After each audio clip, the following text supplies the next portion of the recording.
of what their nutrient requirements are, especially for protein. And you can see on this slide, if we go from left to right, we have the more omnivorous species on the left, the more carnivorous species on the right. And you can see that protein requirements increase as you go from omnivores to carnivores, with the tilapia having a 29% protein requirement and salmon having a 40% protein requirement in their diet. The next important aspect of determining what feed is the size of the fish, or the life stage of the fish, I should say. And is this a fry, which is the smallest fish? Is it a fingerling, or is it an adult? The smallest fish have the highest nutrient density requirements and have a different requirement for a feed than the adult fish. So knowing the size and the life stage is important to selecting your feed.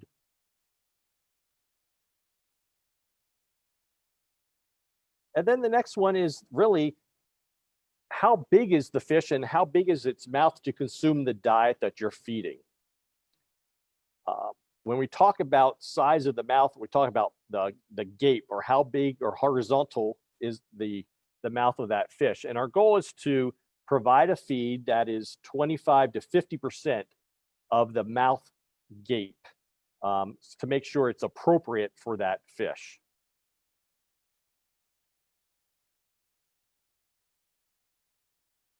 So given those three parameters, we can select our food. And I'm just waiting for the computer to catch up here.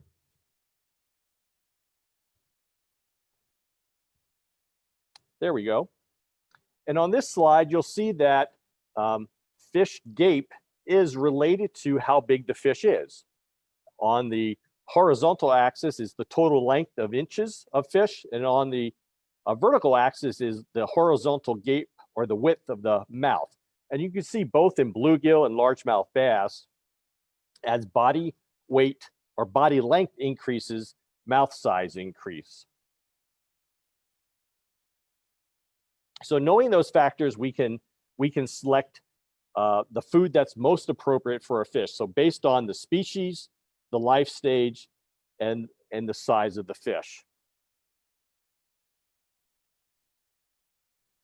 The first feeds we want to talk about is really the AquaMax starter diets. These are both for omnivorous and carnivorous fish. Fish meal is the #1 ingredient. These are extruded diets and sinking. And there are 5 sizes to meet the needs of the growing fish. Again, we're looking for a feed that meets that 25 to 50% of the mouth width.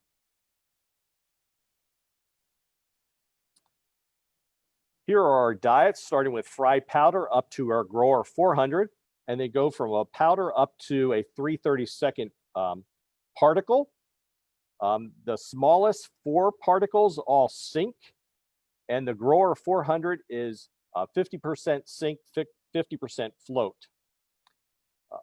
As we mentioned about life stage, the smallest fish have the highest nutrient requirements, in this case 50% for those smallest fry, and that protein level comes down to 45% for the grower diet. And the fat content, 17 to 16%.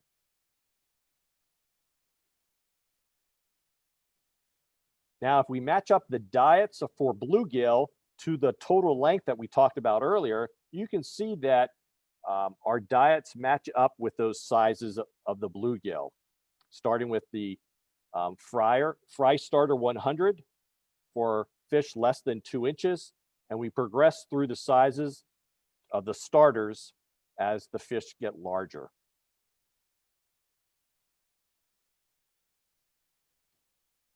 The next size, so once you get to the grower 400, you have to make the decision, are you going to put them on an omnivorous diet or a carnivorous diet? So the first omnivorous diet we want to talk about is our Catfish 32, which is 32% protein, 4% fat. It's an extruded diet and floating. It's to be fed to catfish greater than 6 inches. It's plant-based with animal proteins and fish meal. And it's for ponds that are stocked at less than 4,000 fish per acre. Another option for catfish is our Catfish Chow SR, which is a sinking catfish food. It's 30% protein, 2.5% fat. In this case, this diet is pelleted and sinking. Again, it's plant-based with animal proteins and fish meal. And it's again stocked when it's for catfish stocked at less than 4,000 fish per acre. This is an ideal food again in the winter. The pellets sink, so they don't float to shore. This is a good time to stop and talk about the difference between sinking and floating diets and the benefits of sinking diets. So for most of the fry and fingerlings, they prefer a sinking food because they feed at the bottom of the pond or tank. For some cases, sinking diets don't blow to the shore. And so just like the Catfish Chow SR, that would be ideal if you have that challenge. Or for winter feeding of catfish, a sinking diet is preferred. In most cases, we like to see floating diets. And the big benefit of floating diets is that we can monitor feed consumption. Our goal is to feed what the fish will consume in 15 to 20 minutes. The benefit of having all that food consumed in that period of time is that food is not wasted.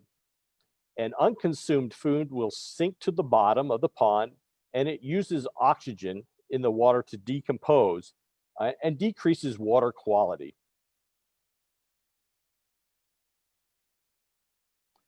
The other series of omnivorous foods we have are the AquaMax pondfish diets. Again, these are omnivorous fish such as tilapia and catfish. These are extruded floating diets,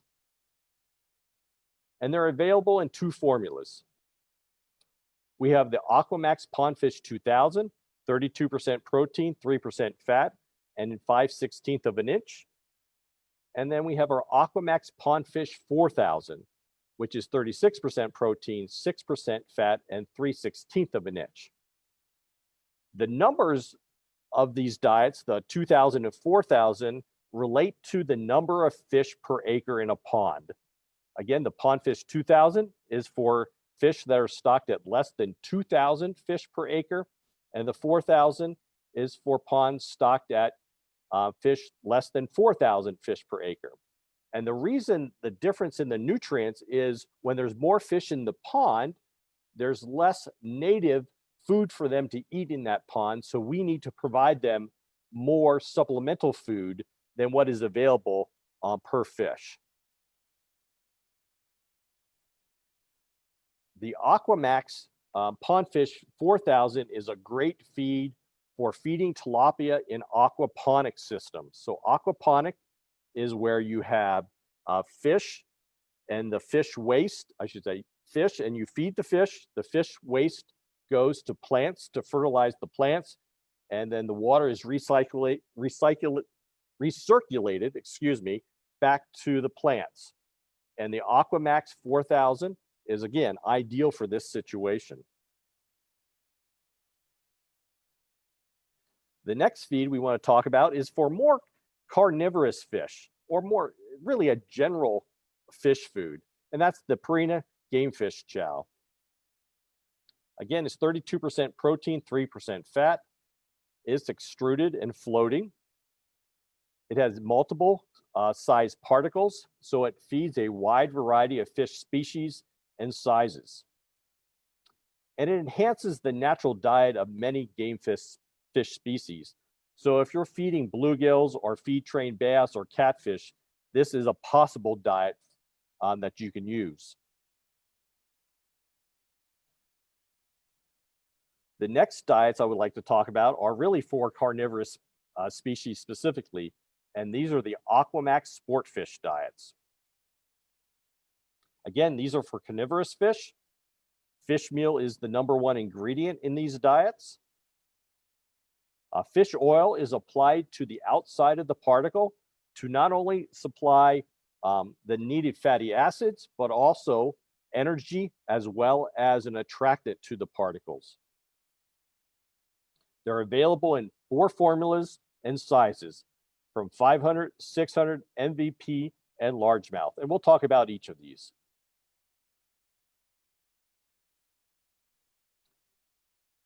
Now, first, let's talk about why fish meal as the first ingredient is important. Fish meal is highly palatable, digestible, and absorbed very readily by the fish, and it increases feed efficiency and growth. It provides balanced amino acid composition and complements other proteins in the diet.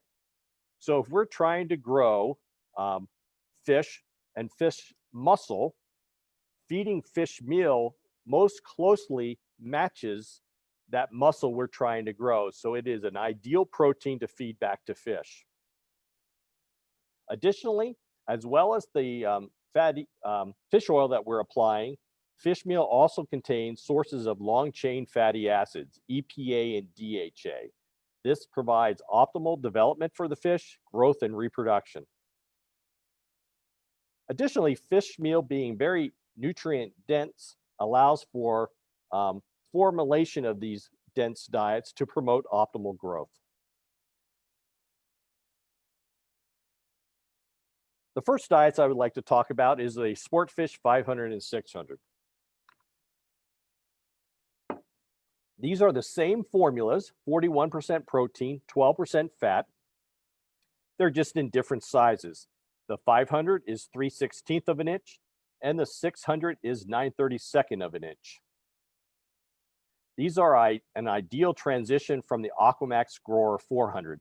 So if you're growing bluegills, for example, we saw in that chart, we progress from fry starter 100 to fingerling starter 200, and fingerling starter 300 and grower 400, and then we would get into the 500 and 600.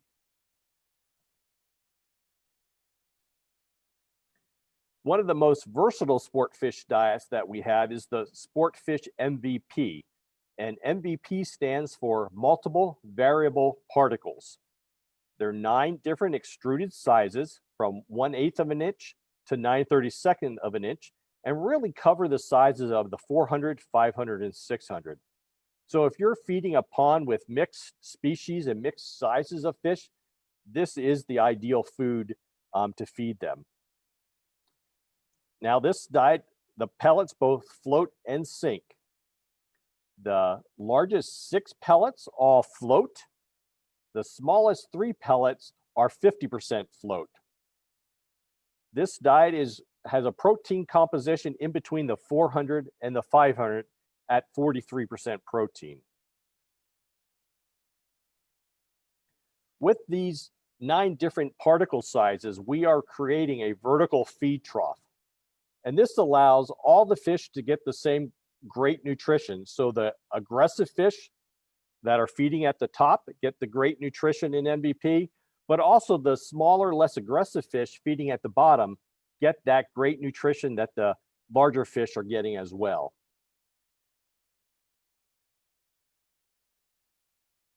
And then there's the largemouth diets. These are for largemouth bass greater than 12 inches. It is 45% protein, 10% fat, and it is a large 3/4 inch by 1 inch particle. It is floating, and it is to maximize intake for large strike feeders.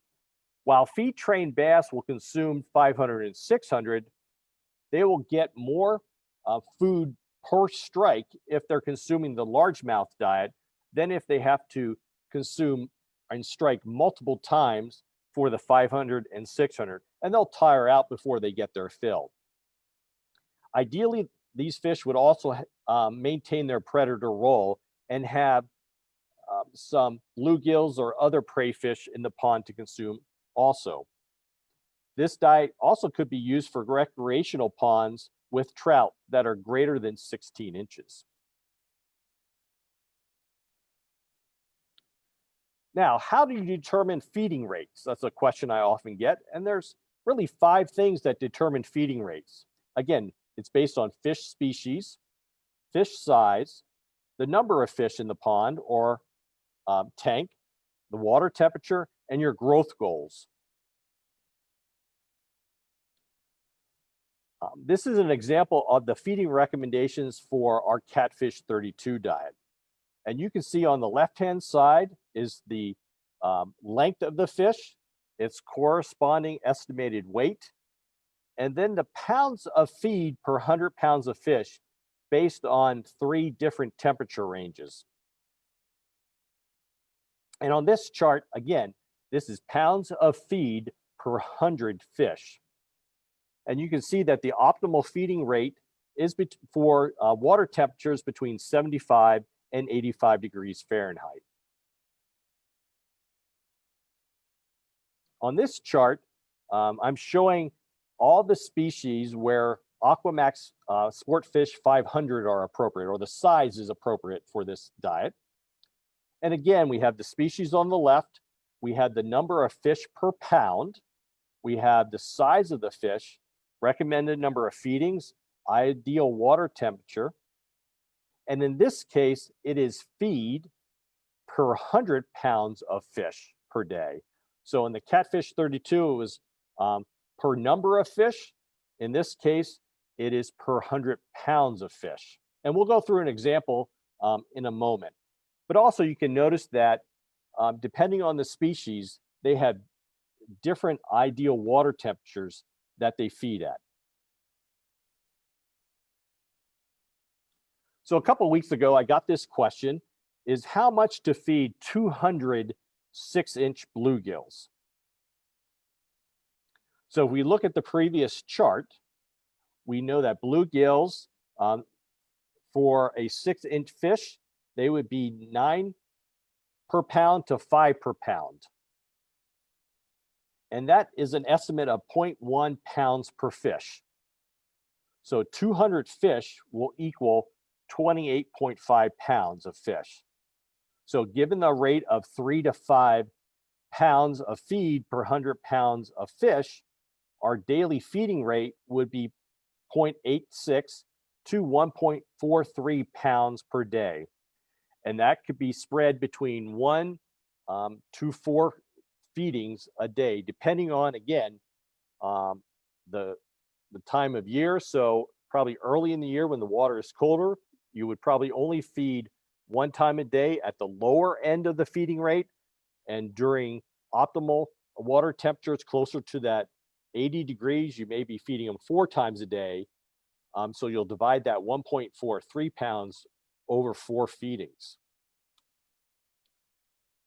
Now that's great if you know how many fish are in your pond, but in many cases, we don't know the number of fish or the size of fish that are in the pond. And we assume that all the fish are breeding, so there will be a greater variety of fish in that pond. One great option to start if you have multiple sizes and multiple species is the AquaMax Sportfish MVP. So the goal would be to start low with a low amount of feed and make sure it is consumed within that 15 to 20 minutes. And then you keep increasing your consumption until you reach your maximum, where they may be letting about some of the feed remain after 20 minutes. So then you can back it off 10%. So that's a good way to start estimating how much to feed every day. In regards to feeding strategy, you need to be consistent. Whether you're manually going out there and throwing out feed or using an automatic feeder, it's important to have consistent feeding times every day. Natural feeding occurs around dawn and dusk. So if you're going to feed 1 or 2 times a day, these are ideal times to do it. And again, follow temperature recommendations for each fish species. You can start feeding in the spring when water rises above 55 degrees. You can stop feeding when temperatures go above the mid-80s. And we get concerned about feeding fish when the water gets close to 90 degrees because really warm water holds less oxygen. And so that decomposing feed or fish poop will decrease the amount of oxygen in the water. Now, one way to get around this is to aerate your pond to help maintain the amount of oxygen in the water. And then you can restart feeding when the water drops back down to the mid 80s. And you can continue it into the fall when temperatures get down and continue through the low 60s and upper 50s. If you're using an automatic feeder, don't just set it and forget it. You need to monitor the consumption on a regular basis so you're not wasting feed and decreasing water quality by letting excess feed decompose in the pond.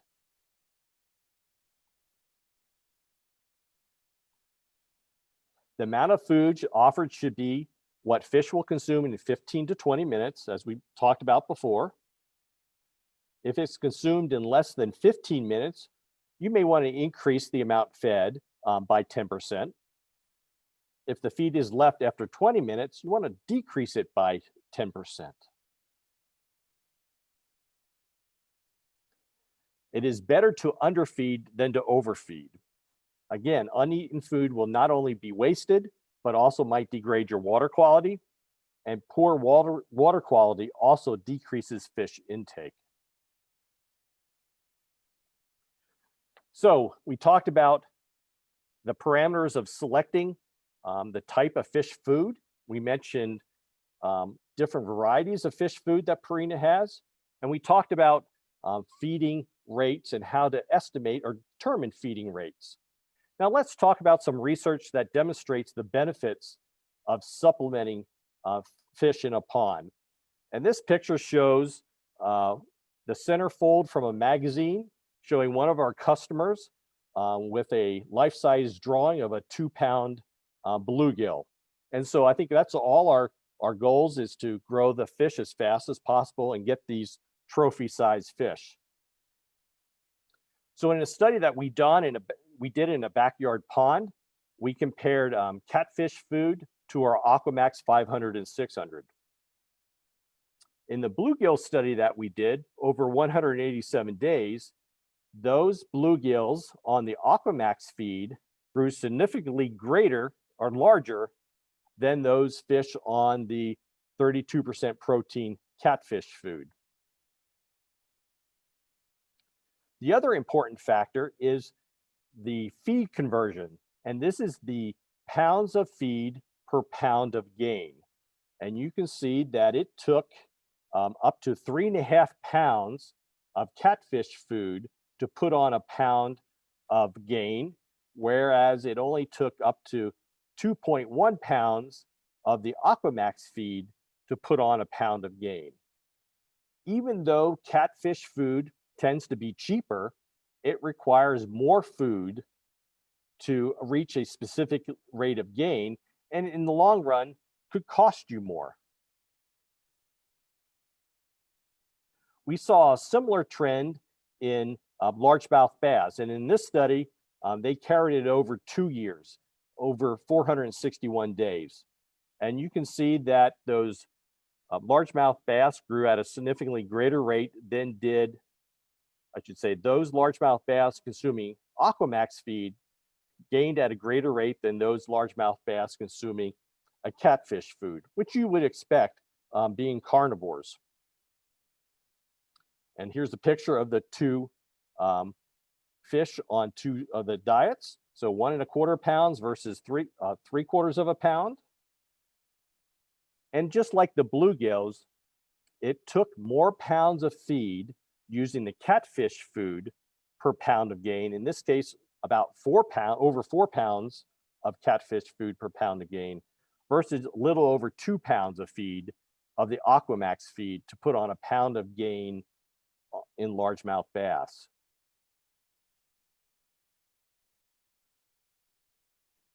In a study that we did here at the research farm at our research dock, we had 2 treatments. We had bluegills that were fed the AquaMax 500 and bluegills that were fed a competitive diet that was 36% protein, 4% fat. We had 3 cages per treatment, 25 bluegills per cage, And this study was done over 112 days from July to October. Again, just like the previous study, you can see the benefit of feeding AquaMax. In this case, those fish in red gained at a faster rate when they were fed the AquaMax diet than those fish that were fed the competitor diet, lower in protein. Additionally, the feed conversion was significantly different. You can see the weight gain was higher on those AquaMax fed bluegills. They had lower feed intake, but the real difference is in the feed conversion ratio, where it took significantly more pounds of feed per pound of gain on those 36% protein diets than on the AquaMax diets. And then I'm going to wrap up with some examples, anecdotal information. This slide shows hybrid striped bass growth here at the research farm in our lake. May 17th, we stocked the hybrid striped bass, 1,000 of them. They were 4 inches. They were fed the AquaMax Sportfish MVP. And when we electrofished the lake in October of 2018, we found a 20-inch hybrid striped bass that was 4.6 pounds. So significantly growth over that year and a half. And this one of our customers in Southern Ohio who had a new largemouth bass pond he put in, 3-acre pond. Again, he finished it in early 2017. They stocked it with northern bass and hybrids bass. He fed the AquaMax Sportfish 500 and 600, but then he saw significant growth after he started feeding the largemouth bass diet. And then he had showed these photos on Facebook on October 22nd of 2018, and he had some largemouth bass that were over 5 pounds. So again, a great growth benefit from AquaMax 500 and 600, as well as the largemouth bass diet. So as I wrap up, no matter what fish you're trying to feed, there is an AquaMax diet for you and a Purina Aquaculture diet for you. If you have any questions after this seminar about feeding fish, please visit with our sales specialist, Christy, or you can go visit your local Purina dealer, which is our farmer cooperative dealer. Now I'll take any questions if there are any. So, Dr. Schlegel, we sure do have a few that dropped in here. So let me go back to what I have received. And one of those questions that was dropped in on our chat box via the Facebook feed, will adult tilapia eat the food? So that goes back to when you were talking about the tilapia. Yes. So I guess the question is, in most cases, those tilapia were raised on fish food. And so, yes, they will consume fish food. They readily consume commercial fish food. I think the biggest fish that we have challenges with are with bass. In many cases, those bass need to be feed trained before they'll consume a commercial diet. Perfect. So we had another one that dropped in on our comment section on the Facebook live feed, and this comes from Cole. And his question is, if I purchased a new property with a pond, but uncertain what type of fish are in the pond, is there a recommendation on how to properly feed those fish before maybe stocking that pond, etc.? There's really, I guess, 2 ways to go about that. I guess one way would be contact your local pond management company to electrofish the pond so you can really get an estimate of what kind of fish are in there. If you don't want to go that route, you certainly can start with like our game fish chow and start throwing it out there in the spring to see what fish come up, and then decide, are these more catfish? And so I want to go to the 32% catfish route, or are these more of the largemouth bass? and go the sport fish route. So that's one way to start if you don't know what's in the pond. Okay. So had another one kind of feeding onto that. If you have multiple species in that pond, and how would you properly select? Do we feed for a carnivore over a herbivore, or how would you select that feeding program? I think, well, you can use the AquaMax Sportfish MVP, and that would be a great option to feed all the fish. Certainly, the omnivorous fish can benefit from the carnivorous diet. They'll grow faster on the higher protein diet.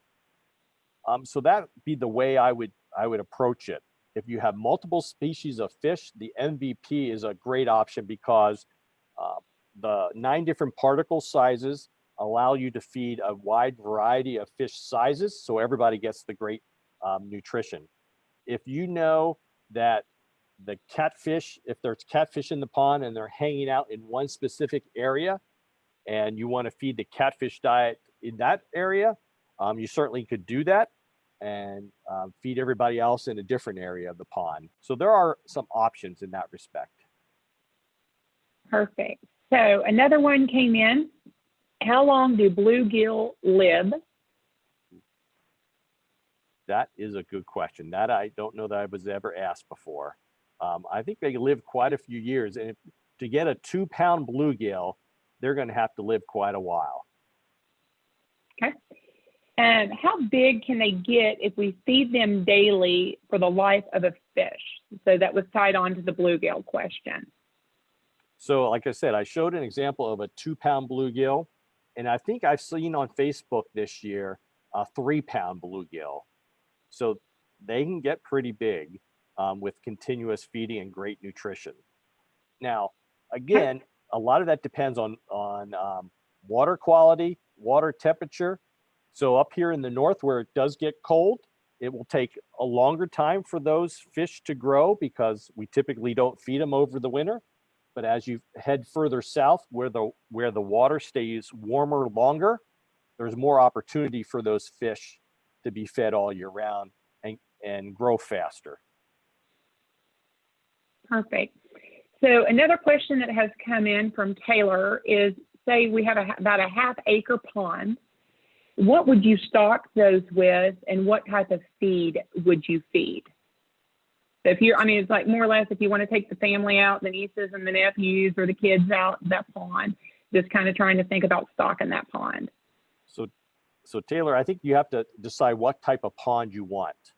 And is it a catfish pond or is it a bluegill largemouth bass pond? And so I think, or a mixture. And I will be the first to admit, I am not a fisheries biologist. And so putting the right proportions of fish initially is very important. And so in that respect, I would consult with a pond management company or a fisheries biologist to get right proportions of fish to start. And then they'll give recommendations on if you want to maintain a certain population, what percent of the fish should be removed from that pond every year. So that's the way I would go.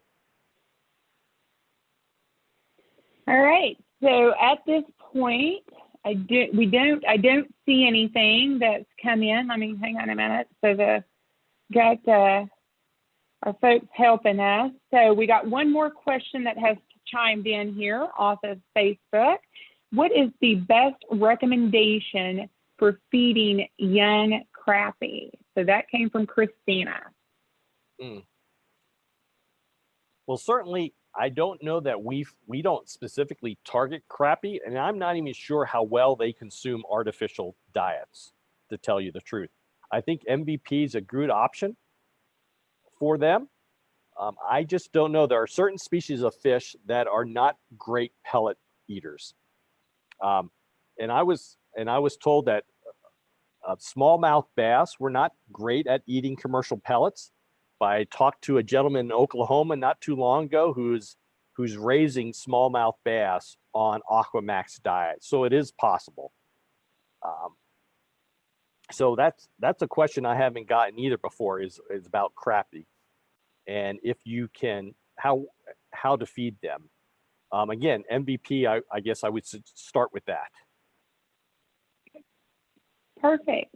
So what I'd like to do is kind of walk everybody. I'm going to take over here, Dr. Schlegel, and kind of go back to our housekeeping real quick. So folks, I know that we'd like to kind of run through, and if you guys got any questions, please feel free to drop those in to our comments.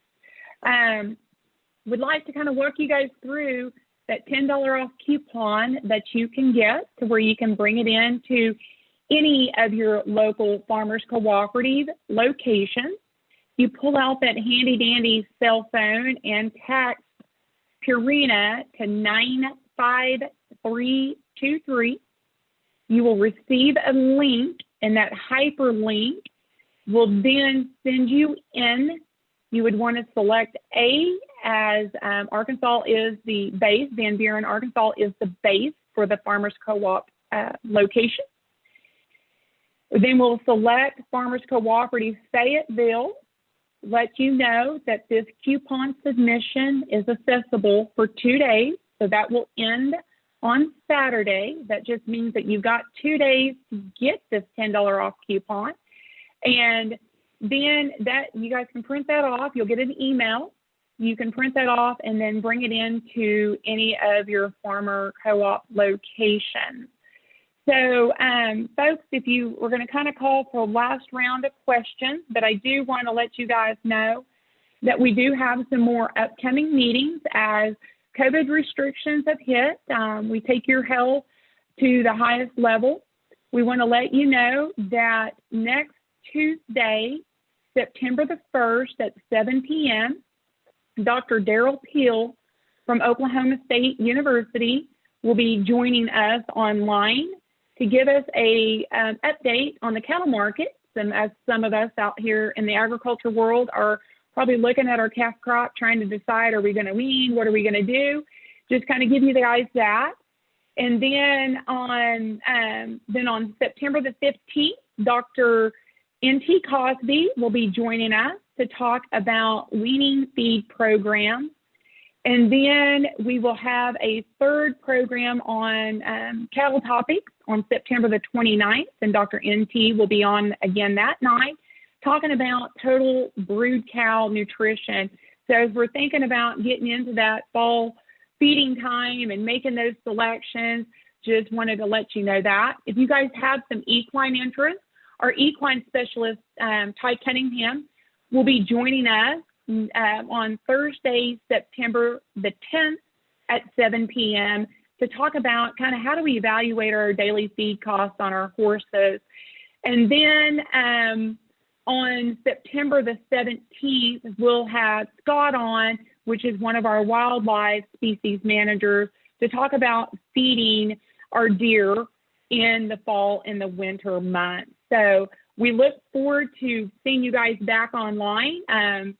If you guys register and attend via our Zoom platform, your name will be entered to receive one of two $25 Farmers Co-op gift cards. And we will also be having the $10 off coupon submission. So would like to kind of call for last round of questions. Don't hesitate to drop those into any of our chat forums. To refresh, to finalize up, I guess kind of wrap this up, in order to get that $10 off coupon, we would want to text Purina to 95323, hyperlink, and then we'll select Arkansas Farmers Co-op Fayetteville for that one. So we're going to hang out just for a minute to make sure we don't have any other questions that have popped through here. So while we're doing that, just kind of lay out to you guys, we've got 15 locations with Farmers Co-op through Western Arkansas and then into Eastern Oklahoma. Please feel free to stop by, visit with any of the staff members there, we've got some opportunities for you guys, different things that we offer. We do offer some feed greatness challenge for various species. My contact as being the local sales specialist for Purina is here at the bottom of the screen. Do not hesitate to drop me a text message, a phone call, whatever form of communications that you would prefer. And my cell phone number is 830-330-0902. And then my email is there as well, and that's ckeeler@landolake.com. If there's some questions that you guys have that you think through over the night, don't hesitate to reach out. Drop us any questions in the comments section on Facebook. Reach out to me at any time, and we're here to address any questions for you. Your local farmers cooperative location has a great knowledge base that if they can't answer it, they know how to get a hold of me. And if I can't answer those questions, we have a wealth of knowledge like Dr. Schlegel that he's kind of been my go-to for learning the aquaculture and the wildlife products as well. So we had one question that came in here, Dr. Schlegel, is kind of bought a new property, trying to figure out, we had some pond or some fish that was stocked in that pond, and there was maybe some fish that died because probably improper feeding. Have you seen any of those happen before, and do you have any recommendations for that type of situation? Well, it's hard to determine what caused the fish to die. Often in the summer, especially, if we get these warm, cloudy days, you often see ponds turn over, and that means the oxygen is really low, and there's just not enough oxygen in that pond for those fish to survive. During sunny days, the algae in the water produces all that oxygen and produces enough for the fish to utilize. As the water gets warmer, it holds less oxygen. And on those really warm, cloudy days, the algae is not producing enough of the oxygen, and that's where you often see the ponds turn over and you see a fish kill. So in some of those cases, again, we talk about not feeding when the water gets too warm, and that shows also the benefit of using an aerator to keep enough oxygen into that pond. Perfect. Well, I think that this time I haven't seen anything else pop in. So we appreciate you taking the time to join us tonight. It's been a pleasure. So we hope to have you on another event. Hopefully it might be a face-to-face event, but we'll wait and see how our restrictions work out. So we appreciate your time tonight, and we look forward to seeing you again. Have a good evening. So folks, so we appreciate you guys. We look forward to catching you guys on our next virtual platform. If you got any questions, don't hesitate to drop into one of your local locations at Farmer Co-op, and we're here to help you guys feed greatness into your animals. So with that, we're going to sign off. Thanks so much, guys.